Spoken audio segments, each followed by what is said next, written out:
ขวางแล้วเลือดก็จะไม่เดินบางคนที่เป็นอัมพฤกษ์อัมพาตเพราะเส้นเลือดสมองแตกก็จากส่วนหนึ่งที่เกล็ดเลือดไปเกาะตัวด้วยเหมือนกันนะครับ So by decreasing the risk of blood clots, you can decrease the risk for stroke and heart attack. ดังนั้นการยับยั้งไม่ให้เกล็ดเลือดมีการเกาะตัวมากจนเกินไปแปลว่าเราลดความเสี่ยงในการที่ท่านจะเป็นโรคสโตรกก็คือว่าเส้นเลือดในสมองแตกรวมถึงเรื่องของหัวใจวายด้วยนะครับเส้นเลือดในสมองแตกแล้วเป็นอะไรฮะอัมพาตนะครับเล่นจัดหนักเลยเนาะเอาอัมพฤกษ์ก็ได้นะยังได้อีกสักครึ่งหนึ่งนะฮะ But if we talk about circulation in general, we have 60 trillion cells in our bodies, and they all need proper nutrition and oxygen supply. เรามีเซลล์อยู่ในร่างกายกว่า 60,000 ล้านเซลล์นะครับทุกส่วนในร่างกายของเราเนี่ยทุกเซลล์ต้องการสารอาหารทุกเซลล์ต้องการเลือดไปหล่อเลี้ยงนะครับนั่นคือความสำคัญของระบบไหลเวียนโลหิต So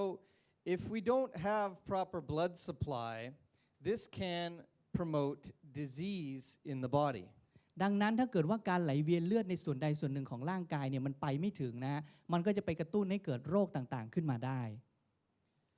And what Pycnogenol does is significantly enhance the blood flow and therefore promote proper blood supply and improve the health of all of your organs. สิ่งที่พิกโนจิโนทำก็คือไปขยายเส้นเลือดเมื่อขยายเส้นเลือดปุ๊บการไหลเวียนโลหิตก็จะดีขึ้นทั่วร่างกายนั่นหมายถึงการส่งเสริมสุขภาพองค์รวมของร่างกายไปด้วย But let's look at the data. Now this is a study looking at the blood flow in the capillaries, which are the smallest blood vessels in your body. คราวนี้เราจะมาดูในรายละเอียดการวิจัยกันนะครับงานวิจัยนี้จะเป็นการศึกษาการเพิ่มการไหลเวียนเลือดใน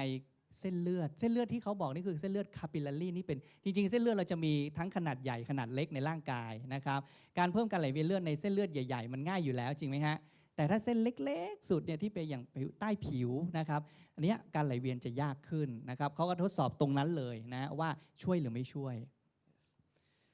And by taking Pycnogenol 60 milligrams for 4 weeks, there was 80% of the patients responded with a positive improvement in blood flow. และให้รับประทานพิกโนจิโนลนะครับ60 มิลลิกรัมเป็นเวลา4 สัปดาห์นะครับพบว่าการไหลเวียนเลือดในเส้นเลือดฝอยที่เล็กที่สุดเนี่ยสามารถเพิ่มขึ้นในกลุ่มอาสาสมัครได้ถึง 80% 60 มิลลิกรัม4 สัปดาห์60 มิลลิกรัมนี่3 เม็ดนะครับ Another example, this study was done at the University of Hiroshima Medical School. การทดลองต่อไปนะครับทำในมหาวิทยาลัยฮิโรชิมานะครับมหาวิทยาลัยทางการแพทย์ของฮิโรชิมานะครับ And they compared Pycnogenol to placebo. By taking Pycnogenol for only 2 weeks, they found that Pycnogenol significantly enhanced the blood flow 1.5 times compared to placebo. และทำการทดลองนะครับในกลุ่มคนเปรียบเทียบกับกลุ่มที่ไม่ได้รับพิกโนจิโนลนะครับเส้นเขียวคือรับพิกโนจิโนลนะพบว่าการไหลเวียนโลหิตดีขึ้นกว่ากลุ่มที่ไม่รับประทานถึง 1.5 เท่า And by improving the blood flow, you can decrease the blood pressure. เราได้ประโยชน์อะไรจากการเพิ่มการไหลเวียนโลหิตความดันโลหิตที่มันสูงอยู่มันจะลดลงไปได้ And high blood pressure is the number one risk factor for stroke. ซึ่งใครก็ตามที่มีภาวะความดันโลหิตสูงเนี่ยมีความเสี่ยงนะครับเพราะว่าการที่ความดันโลหิตสูงเนี่ยเป็นสาเหตุอันดับหนึ่งเลยนะครับที่ทำให้เกิดเส้นเลือดในสมองแตก Just to give you an example, these women participating in this study, they had healthy blood pressure, but by taking Pycnogenol, they were able to decrease their blood pressure even more, still healthy. So Pycnogenol can help to maintain and keep a healthy blood pressure. การทดลองนี้ทำในกลุ่มสุภาพสตรีนะครับที่อยู่ในช่วงของใกล้หมดประจำเดือนนะครับแล้วก็มีปัญหาเรื่องของความดันโลหิตอยู่แล้วก็รับประทานยาควบคุมความดันด้วยนะครับเส้นสีแดงจะเป็นกลุ่มของที่ไม่ได้รับประทานพิกโนจิโนลนะครับแต่ว่าความดันโลหิตเขาอยู่ในภาพปกตินะฮะหลังจากรับประทานพิกโนจิโนลไปแล้วพบว่าความดันก็ยังสามารถลดลงมาได้อีกนะครับอยู่ในระดับที่ยังปกตินะครับแต่นั่นคือข้อพิสูจน์ว่าพิกโนจิโนลสามารถช่วยเมนเทนหรือช่วยควบคุมความดันโลหิตให้อยู่ในระดับที่ปลอดภัยได้ But Pycnogenol has been studied already and 7 studies, some even using it with medication. And all these studies show that pycnogenol can help to lower blood pressure safely. สิ่งสำคัญเลยนะครับก็คือว่าพิกโนจินอลเนี่ยถูกนำไปทำการทดลองในผู้ป่วยจริงๆแล้วได้รับการตีพิมพ์ในวารสารวิชาการไปแล้ว7ผลงานนะครับโดยทั้ง7งานวิจัยเนี่ยได้มีการให้พิกโนจินอลร่วมกันกับยาลดความดันด้วยนะครับหลายชนิดเลยนะครับซึ่งในกลุ่มนี้เนี่ยก็พบว่าสามารถพิกโนจินอลสามารถที่จะช่วยในเรื่องของการควบคุมความดันโลหิตสูงได้ And pycnogenol can also help to balance your cholesterol levels. สิ่งสำคัญคือพิกโนจินอลมีประโยชน์มากกว่านั้นอีกนะครับเพราะว่าเขาสามารถช่วยควบคุมสมดุลของไขมันในเส้นเลือดด้วย So here you can see that pycnogenol is lowering the bad cholesterol, LDL. At the same time, it is raising the good cholesterol, the HDL. จริงๆแล้วอันนี้ขออนุญาตอินโทรให้นิดหนึ่งนะครับไขมันในเส้นเลือดนะครับเราจะคุ้นเคยในชื่อคอเลสเตอรอลจริงไหมครับคอเลสเตอรอลนี่คือเป็นตัวที่แบบทำให้เส้นเลือดอุดตันอะไรต่อมีอะไรแต่ว่าคอเลสเตอรอลเนี่ยจริงๆแล้วมีอยู่ด้วยกัน2ชนิดหลักๆนะครับชนิดที่ดีกับชนิดที่เลวผมจะเรียกมันว่าเป็นไขมันดีกับไขมันเลวนะครับเวลาที่เจาะคอเลสเตอรอลแล้วบอกอุ้ยไขมันสูงต้องลดแล้วเนี่ยเราจะดูที่ไขมันเลวนะครับคือ LDL นะครับแต่ว่า HDL เนี่ยจะเป็นตัวไขมันดีที่จะไปทำหน้าที่สลายตัวไขมันเลวในกระแสเลือดนะครับเขาได้มีการทำการทดลองให้รับประทานพิกโนจินอลแล้วปรากฏว่าไขมันเลวหรือ LDL เนี่ยสามารถที่จะลดลงไปได้ในขณะเดียวกันพบว่าปริมาณของไขมันดีหรือ HDL เนี่ยกลับเพิ่มขึ้นมาด้วยนี่คือคุณสมบัติพิเศษของพิกโนจินอลAnd this is only one study, but we have multiple examples of clinical studies showing this effect. ซึ่งอันนี้เป็นเพียงแค่หนึ่งตัวอย่างเท่านั้นนะครับของการทดลองแต่จริงๆแล้วยังมีงานวิจัยอีกเยอะแยะมากที่เกี่ยวข้องกับเรื่องของการควบคุมไขมันในเส้นเลือด And by helping to rebalance cholesterol, you can decrease the risk for atherosclerosis. ซึ่งการปรับสมดุลของไขมันในเส้นเลือดเนี่ยจะช่วยในการป้องกันไม่ให้ไขมันมันมาเกาะเส้นเลือดแบบนี้แล้วทำให้เส้นเลือดเราแข็งขาดความยืดหยุ่นนะครับการไหลเวียนเลือดไม่ดี But pycnogenol also protects cholesterol from being oxidized, and this can also decrease the risk for atherosclerosis. การที่คอเลสเตอรอลเกาะในผนังแล้วเรามีกระบวนการที่เรียกว่าออกซิไดซ์นะครับคือไปสลายอย่างรวดเร็วเนี่ยคือจริงๆมันต้องค่อยๆเป็นค่อยๆไปนะครับถ้าไปสลายอย่างรวดเร็วก็จะเกิดเป็นโรคขึ้นมาอีกนะครับดังนั้นเนี่ยพิกโนจินอลก็ยังมีหน้าที่ในการป้องกันไม่ให้เกิดการออกซิไดซ์หรือการทำลายคอเลสเตอรอลแบบอย่างรวดเร็วจนเกินไปนะครับ And then about preventing blood clots. คราวนี้จะเป็นงานวิจัยที่เกี่ยวข้องกับการป้องกันไม่ให้เลือดเกาะตัวอยู่ที่ผนัง Now this was an interesting study because it involved people who were heavy smokers. งานวิจัยนี้น่าสนใจตรงที่ว่าใช้กลุ่มคนที่มาเข้าร่วมการวิจัยเนี่ยเป็นกลุ่มที่ heavy smoker คือสูบบุหรี่จัดนะฮะสูบหนักมากๆ So by smoking a lot, you significantly increase the activity of your platelets. การที่เราสูบบุหรี่เยอะนะครับท่านจะสังเกตเห็นในกระแสเลือดนะครับสีเขียวๆนั่นคือเกล็ดเลือดถ้าท่านสูบบุหรี่เยอะเกล็ดเลือดจะมาเกาะตัวกันเป็นริ่มนะครับ And this significantly increases the risk for forming blood clots. ซึ่งถ้าสูบบุหรี่เยอะเกล็ดเลือดพวกนี้ก็จะกลายเป็นริ่มเลือดเป็นก้อนของริ่มเลือด And you can see that pycnogenol, in a dose-dependent way, significantly lowered their platelet activity down to a healthy level again. และจากกราฟนี้ท่านจะสังเกตเห็นได้เลยว่าพิกโนจินอลสามารถที่จะลดการเกาะตัวเป็นริ่มเลือดของเกล็ดเลือดเนี่ยลดลงมาได้โดยขึ้นอยู่กับขนาดที่รับประทานนะครับถ้าจะสังเกตเริ่มต้นเลยกินพิกโนจินอลนี่คือซิงเกิลโดสคือ1ครั้งเท่านั้นนะครับ25มิลลิกรัมนะครับประมาณ1แคปซูลก็ลดแล้วเพิ่มเป็น2แคปซูลก็ลดลงมาอีกนะครับไปจนถึง200มิลลิกรัมนะครับก็สามารถลดได้อย่างต่อเนื่อง And then pycnogenol also binds to the collagen in our blood vessels as well as the collagen in our face. จริงๆพิกโนจินอลเรากินเนี่ยเรารู้อยู่แล้วว่าผิวเราจะสวยจริงไหมฮะทำให้คอลลาเจนในผิวเราคงทนมากขึ้นนะครับแต่อย่าลืมว่าคอลลาเจนไม่ได้มีอยู่ที่ผิวอย่างเดียวมีในเส้นเลือดด้วยพอกินเข้าไปปุ๊บพิกโนจินอลจะไปเกาะกับคอลลาเจน ทำให้คอลลาเจนของเราแข็งแรงขึ้นนะครับเพราะคอลลาเจนอยู่ในเส้นเลือดก็จะไปทำให้เส้นเลือดของเราแข็งแรงขึ้นด้วย And by doing so, it can help to strengthen the blood vessels and stop the leaking. ซึ่งเส้นเลือดที่มันอ่อนแอนะครับสิ่งที่เกิดขึ้นคืออะไรมันจะมีการรั่วของผนังเส้นเลือดนะครับไม่ว่าจะเป็นเลือดก็ดีน้ำเหลืองก็ดีเนี่ยก็จะรั่วออกจากเส้นเลือดการกินพิกโนชินอลทำให้ผนังเส้นเลือดแข็งแรงขึ้นการรั่วต่างๆก็จะลดลงไป And it is so effective at this that it is still used today as a medication in some countries to treat swelling. ดังนั้นในบางประเทศนะครับเอาผลลัพธ์ตรงนี้ไปใช้นะครับเอาพิกโนชินอลไปใช้เป็นยารักษาเรื่องของอาการบวมหลายๆคนอาจจะคุ้นเคยเนาะเวลาคนที่แบบต้องยืนทำงานนานๆนะหรืออย่างวิทยากรอย่างเงี้ยยืนนานๆขาบวมกลับบ้านคุมซอยได้เพราะขาใหญ่นะฮะก็คือยืนนานๆนั่งนานๆไม่ขยับเนี่ยก็คือว่าถ้าเส้นเลือดเราอ่อนแอมันจะเกิดการรั่วเลือดไปกองกันก็จะรั่วออกก็จะเป็นแบบขาบวมบางคนนี่ถึงขนาดเป็นเอ็นขึ้นมาเลยนะครับพิกโนชินอลก็จะช่วยได้ถ้าเส้นเลือดของท่านแข็งแรงขึ้น Very good, very good. Oh, also by preventing the leakage. Yes.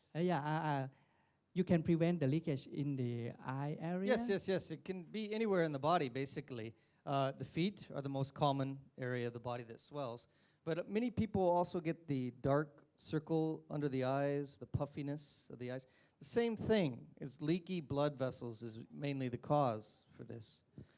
ใครเป็นหมีแพนด้าบ้างแต่อาการหมีแพนด้าเนี่ยที่ตาคล้ำอะครับจริงๆแล้วก็เกิดจากการที่มันมีการรั่ว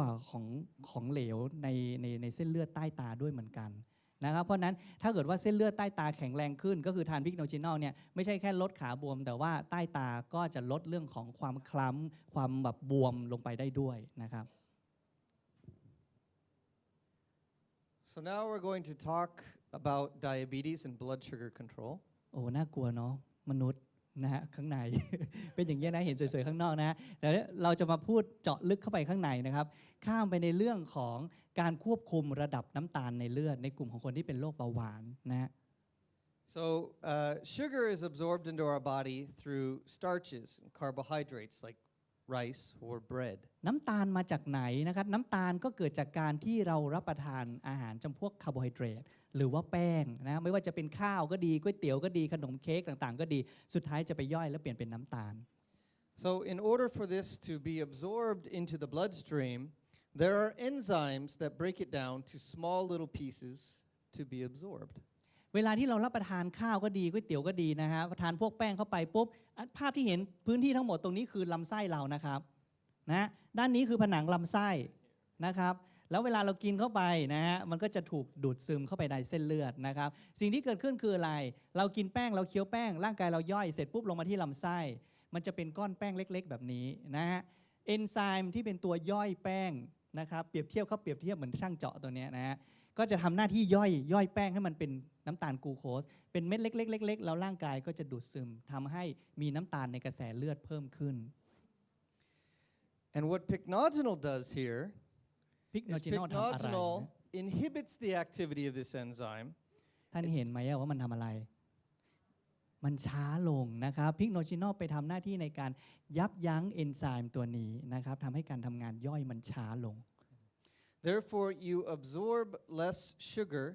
lower the blood sugar rate, and some of these calories just wash out. ดังนั้นเวลาที่มันย่อยแป้งได้ช้าลงร่างกายก็จะดูดซึมน้ำตาลได้น้อยลงไปด้วย และที่สำคัญคือกากของแป้งที่เหลืออยู่ถ้ามันอยู่ในร่างกายนานๆมันก็จะเปลี่ยนเป็นพลังงานใช่ไหมครับแต่พอมันถูกย่อยช้าลงไปเช้าวันต่อมาเราก็จะขับออกไปละดังนั้นแคลอรี่ที่เราได้พลังงานที่ได้ก็จะลดลงไปด้วย And so, if you balance the blood sugar levels, and if you're absorbing less calories, it becomes easier to lose weight. ดังนั้นถ้าเกิดว่าเราสามารถควบคุมระดับน้ำตาลในเลือดได้และเราลดปริมาณของแคลอรี่ที่เรารับเข้าไปได้นั่นหมายความว่าเรามีแนวโน้มที่เราจะสามารถควบคุมน้ำหนักตัวของเราได้ด้วย And we've seen this in studies. This is one example with patients who have a condition known as metabolic syndrome. เขามีงานวิจัยใหม่ออกมานะครับซึ่งทำการศึกษานะครับเกี่ยวกับเรื่องของกลุ่มผู้ป่วยนะอันนี้ศึกษาในผู้ป่วยที่เป็นโรค metabolic syndrome ก็คือกินอะไรเข้าไปแล้วก็อ้วนนะฮะ So this condition is basically one step away from diabetes. เพราะนั้นนี่เป็นการวิจัยที่เขาเรียกว่าก้าวข้ามนะเกินขอบเขตของแค่โรคเบาหวานละนะไปอีก1 ก้าวข้างหน้านะ So these patients have high blood sugar. ผู้ป่วยกลุ่มนี้นะครับที่เป็น metabolic syndrome นะครับมีปัญหาเกี่ยวกับเรื่องของระบบการเผาผลาญอาหารเนี่ยจะมีระดับน้ำตาลในเลือดสูง They also have high blood pressure and triglycerides. มีความดันสูงด้วยความดันโลหิตสูง และก็มีไขมันที่เราเรียกว่าไตรกลีเซอไรด์นะครับไขมันไตรกลีเซอไรด์สูงด้วย And they have too low of the good cholesterol, HDL. แล้วในกระแสเลือดของเขานะครับมีคอเลสเตอรอลชนิดดีหรือ HDL เนี่ยต่ำเกินไป And lastly, you can see they're shaped like this. They're a little bit overweight. ซึ่งทำให้รูปร่างของเขาเนี่ยก็จะมีการสะสมของไขมันบริเวณช่วงล่างนะครับเป็นเหมือนกับลูกแพรแบบนี้นะครับก็จะทำให้น้ำหนักตัวค่อนข้างเยอะ So in this study, we had two groups, one taking pycnogenol, one control. And you can see by taking pycnogenol, the patients were significantly able to lose weight better. และเราได้แบ่งกลุ่มผู้ป่วยออกเป็น2 กลุ่มนะครับกลุ่มที่เส้นสีแดงคือไม่ได้รับประทานพิกโนจินอลเส้นสีเขียวคือกลุ่มที่รับประทานพิกโนจินอลนะครับพบว่ากลุ่มผู้ป่วยที่รับประทานพิกโนจินอลสามารถที่จะลดน้ำหนักตัวลงมาได้นะครับภายใน3 เดือน 6 เดือน และสิ่งที่เขาวัดก็คือเขาวัดรอบเอวนะครับรอบเอวลดลงมาจาก90 กว่านะครับเหลือ80 กลางๆ And if you look at the blood sugar effects, you see very nicely taking pycnogenol helps to stabilize the blood sugar. แล้วถ้าเราดูในกระแสเลือดล่ะเราทำการเจาะเลือดออกมานะครับแล้วก็พบว่าปริมาณน้ำตาลที่อยู่ในกระแสเลือดเนี่ยก็สามารถที่จะได้รับการควบคุมได้ด้วยพิกโนจินอลลดระดับน้ำตาลในกระแสเลือดลงมาได้ Then the triglycerides, you see as well, pycnogenol very nicely brought the triglycerides down to a healthy level.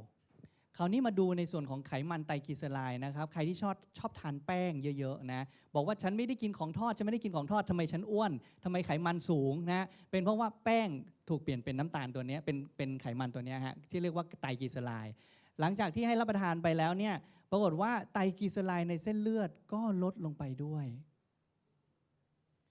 Then HDL in men, you could see very nicely the HDL rose significantly to a healthy level. แล้วได้มีการเจาะเลือดในกลุ่มของผู้ป่วยที่เป็นผู้ชายนะครับพบว่าปริมาณของไขมันดีที่เราเรียกว่า HDL นะครับไขมันดีที่จะเก็บกวาดล้างไขมันเลวออกไปจากเลือดเราเนี่ยเพิ่มสูงขึ้นมาได้หลังจากรับประทานไปประมาณ6 เดือน And in women, the effect was even more pronounced. You see no change in the control group, but pycnogenol very significant. แต่ยิ่งให้ผลลัพธ์ที่ดีมากกว่าอีกในกลุ่มของสุภาพสตรีนะครับในกลุ่มของผู้หญิงนี่คือรับประทานพิกโนจินอลไปแล้วเพิ่มปริมาณของ HDL ได้โดดเด่นยิ่งกว่าในกลุ่มผู้ชายด้วยเมื่อเทียบกับกลุ่มที่ไม่ได้รับประทานที่ HDL จะยังต่ำอยู่เหมือนเดิมนะ And then in the blood pressure, we're looking at the systolic, the top number in the blood pressure, declined significantly. คราวนี้มาดูในเรื่องของความดันโลหิตบ้างปกติเวลาวัดความดันเขาจะบอกตัวเลขมา2 ตัวใช่ไหมครับตัวบนกับตัวล่างใช่ไหมครับความดันนะฮะก็พบว่าสามารถที่จะลดระดับความดันโลหิตสูงนะครับที่เป็นตัวบนลงมาได้อย่างมีนัยสำคัญ And then looking at the bottom number, the diastolic, you see that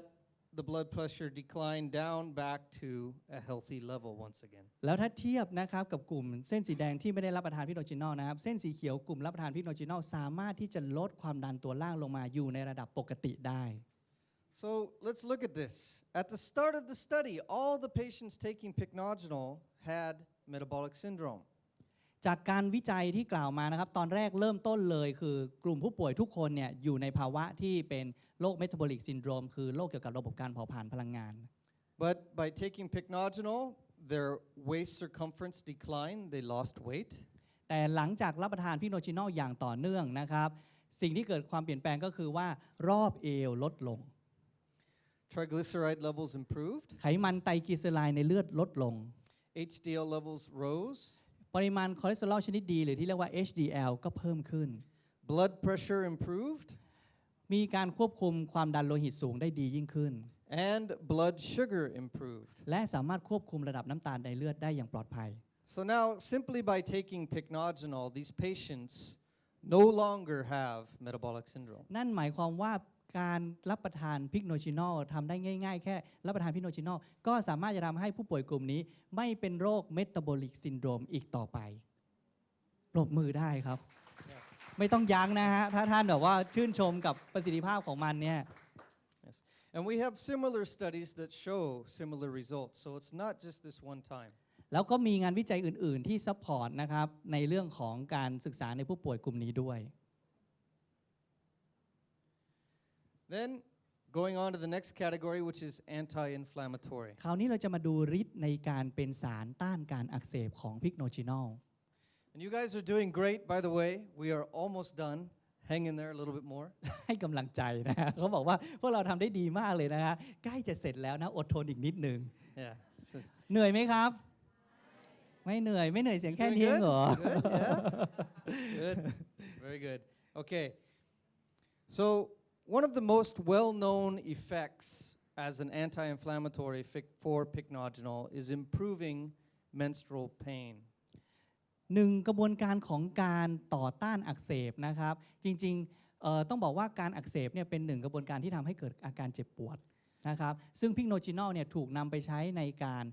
ลดอาการปวดประจำเดือนได้นะครับขออนุญาตนิดนึงนะผู้ชายอาจจะไม่เข้าใจปกติผู้ชายไม่ค่อยเข้าใจผู้หญิงอยู่แล้วนะผู้หญิงเข้าใจยากนะครับการปวดเนี่ยปวดท้องอย่างเวลาเรากินส้มตำกินอะไรเผ็ดๆอย่างเงี้ยมันไม่เหมือนกับปวดประจำเดือน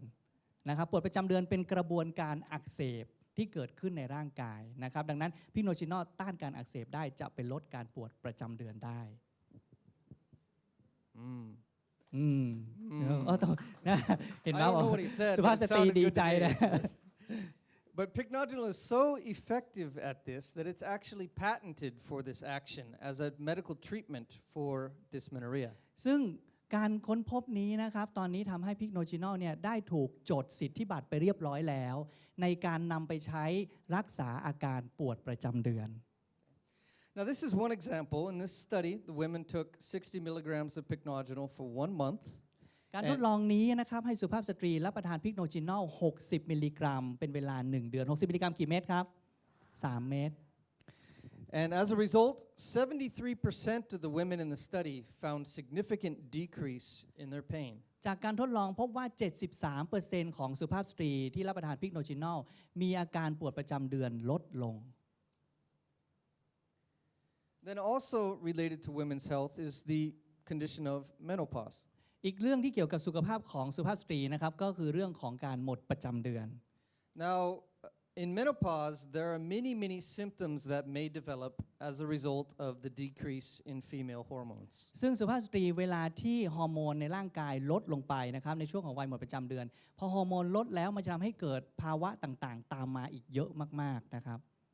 Now, pycnogenol works to support the body's function in many different ways. พิกโนชินอลทำหน้าที่โดยการซัพพอร์ตการทำงานของร่างกายเนี่ยในหลายๆรูปแบบ And so as a result, it can help to improve many of the symptoms that can occur with menopause. ซึ่งผลรวมทั้งหมดก็คือเป็นการส่งเสริมสุขภาพของสุภาพสตรีนะครับที่อยู่ในวัยหมดประจำเดือนให้ดียิ่งขึ้น And that's exactly what was seen in this study.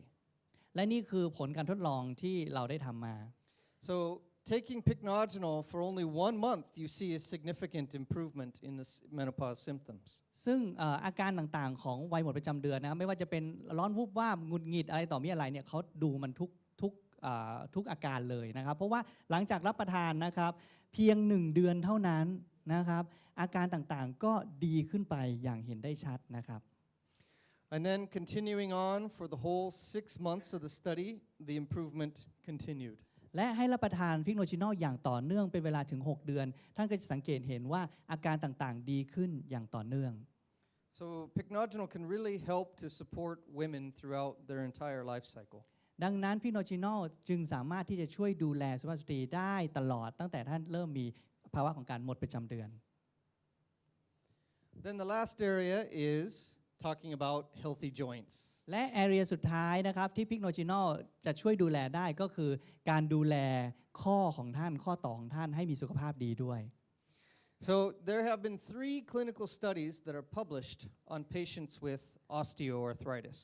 มีงานวิจัยนะครับหลักๆอยู่ 3 งานวิจัยทางคลินิกนะครับที่บอกว่าพิกโนจิโนสามารถที่จะช่วยส่งเสริมสุขภาพของคนที่เป็นผู้ป่วยอาร์ไทติสก็คือข้ออักเสบนะครับ Here's one example. In this study, you can see taking Pycnogenol for 3 months, there was a greater than 56% reduction in pain. หลังจากที่ทำการทดลองแล้วพบว่าให้รับประทานพิกโนจิโนติดต่อกันเป็นเวลา 3 เดือน สามารถที่จะลดความเจ็บปวดของข้อที่อักเสบลงได้อย่างมีนัยสำคัญมากกว่าครึ่งหนึ่งนะครับ In addition to relieving pain,